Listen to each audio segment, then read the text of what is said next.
चिड़ा पानी भरने गया और चूहा मियाँ लकड़ियाँ लेने चला गया, मगर अभी चूहे मियाँ 10 कदम भी नहीं चला था।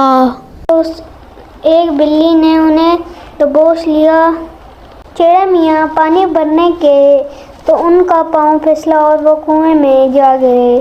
इधर मक्खी ने बची खुची लकड़ियाँ चूल्हे में रखकर आग जलाई तो एक चिंगारी उड़कर उस पर पड़ी और वो भी जल मरी।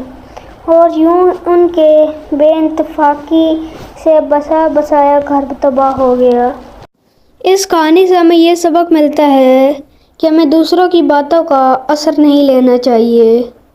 बाज़ औक़ात हम दूसरों की बातों का असर लेकर नुकसान उठाते हैं। अल्लाह ताला की ज़ात हम सबको हिदायत अता फरमाए। आमीन सुम्मा आमीन।